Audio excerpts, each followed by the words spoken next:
Hello and welcome to yet another episode of EM Recap, the show where we discuss news that made waves across India's northeast. So let's take a look at some of the important stories from the region that you may have missed or would like to revisit.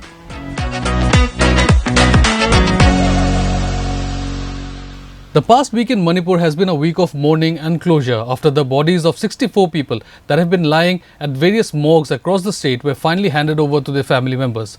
A total of 64 bodies, including 4 from Churachandpur and 60 from Imphal, were airlifted by Indian Airforce Helicopters on December 14. Of the 64, 19 belonging to the Kuki-Zo community were sent to Kangpokpi and 41 to Churachandpur, and 4 from the Meitei community were sent to Imphal. A mass burial program of 19 people was held at the Martyrs Cemetery in Kangpokpi's Phaijang village. Along with the 19 people, the ceremony also saw the burial of 4 people of the community whose bodies could not be traced so that they could have a decent and honourable burial. What is heart-wrenching is that among the 23 people, there was a 7-year-old child who was burnt alive along with his mother and friend. December 15 also saw the burial of Tongsing Hang Singh, his mother Meena Hang Singh and her friend Lydia Lorembam. EastMojo spoke to Joshua Hang Singh after the ceremony, where he said that he is finally relieved since after months of struggle, his child and wife have been finally laid to rest. Imphal also could not escape the pain of losing a loved one. Among the 64 people who were airlifted on December 14 were 4 people from Imphal whose bodies were lying at the morgue of the district hospital in Churachandpur since the violence broke out. The 4 deceased were identified as Soibam Orthilon from Hainupok in Imphal East, Sunil Kumar from Kumbai, Ibemhal from Kungka and Ibochu from Sabungkhok village. A ceremony was held on the same day where 3 of the 4 victims of the violence were finally laid to rest and were given an honourable end. However, the mortal remains of Ibochu were not claimed by the family members as the last rites of the deceased had already been performed earlier. We have been told that the body of Ibochu was later handed over to the municipal department. Meanwhile, the 41 bodies of the people from the Kuki-Zo community sent to Churachandpur are kept at the medical college and their last rites will be performed this week. The ceremony will also include 24 other victims whose bodies are at the morgue of the district hospital. On one side, family members of the victims in Manipur were mourning, but a different battle was going on the political front. A war of words has been going on between Manipur Chief Minister Biren Singh and the newly appointed Chief Minister of Mizoram, Lalduhoma. This began after the newly appointed Chief Minister said that Manipur police shouldn't harass people at More, and reacting to his statement, Biren Singh very politely asked him to stay out of the internal matters of Manipur. Here's what the Manipur CM had to say. As per the constitution, we are having our own state. And whatever happening in the state of Manipur is an internal matter of the Manipur government and the Manipur state.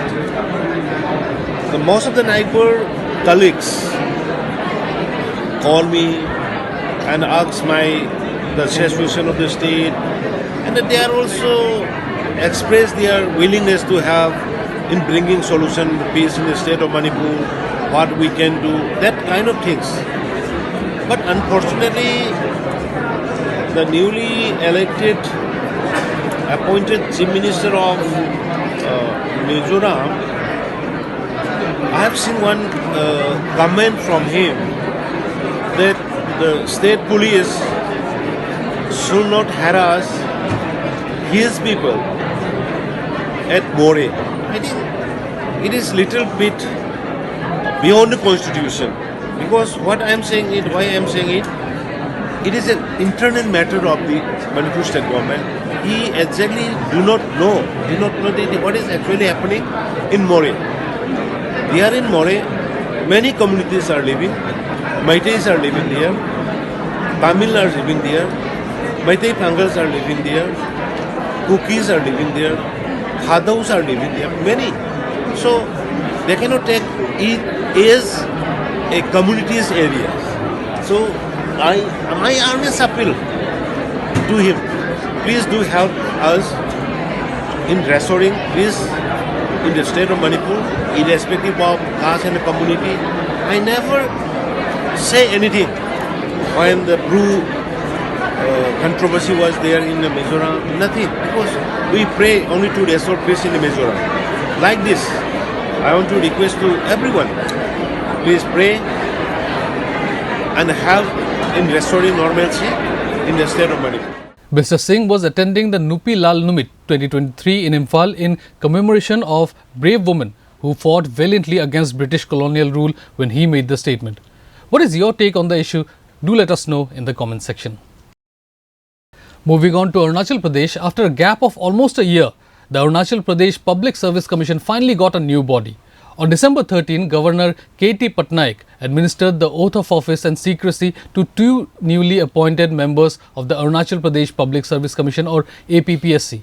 Retired Colonel Kojtari and Rosie Taba were sworn in at the Darbar Hall of Raj Bhavan in Itanagar. Chief Minister Pema Khandu, his cabinet colleagues and several other dignitaries were present during the ceremony. However, the newly appointed APPSC chairman, Professor Pradeep Lingfa, and the other member, Dr. Ashan Reddy, did not take the oath on Wednesday, and we have been informed that both Professor Pradeep Lingfa and Dr. Ashan Reddy had requested some time to assume charge of the Public Service Commission, and their swearing-in ceremony would be held soon. The APPSC comprises a chairman and 4 members as per the APPSC Regulations 1988 as amended from time to time. These appointments are slotted for a term of 6 years from the date of assuming office or until reaching the age of 62 years, as per the provisions of Clause 2 of Article 316 of the Constitution of India. Now, to give you a flashback of what necessitated the constitution of the body, the chairs and membership of the chairman and the 3 members fell vacant in October 2022 after the resignation of the previous officials from their respective roles. The decision to step down was prompted by the exposure of a question paper leak.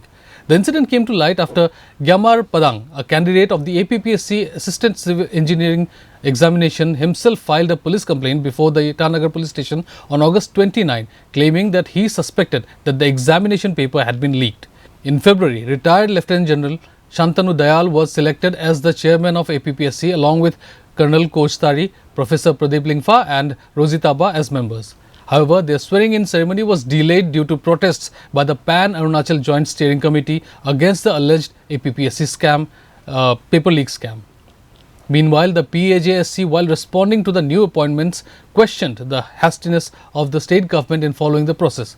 It also labelled the appointments as a clear violation of Article 317(4) and 317(3)(b) of the Indian Constitution and claimed that Lingfa and Reddy are still employed with their respective institutions.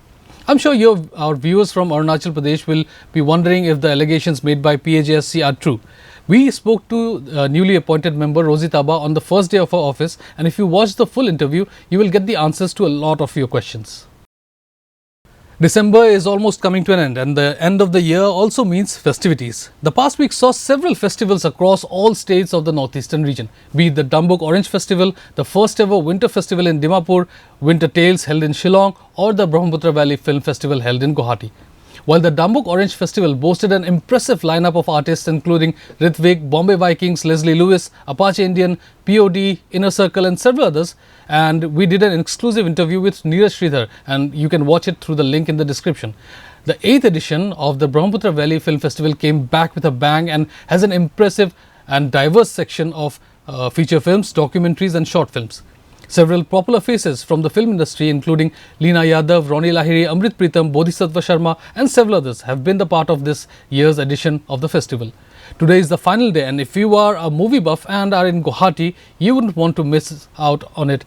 It is being held at the Jyoti Chitraban Film Studio in Kahilipara, and entrance to the festival is free. That is all we have for this week's EM Recap. We will be back next week with another roundup. But before we leave, I want to request you to subscribe to EastMojo. All you have to do is visit our website through the link in the description, click on the subscribe button on the home screen and choose a plan of your choice. Remember, your support will help keep EastMojo the way we have always been, independent and unbiased. I'm Kalyan Deb, and thank you for watching.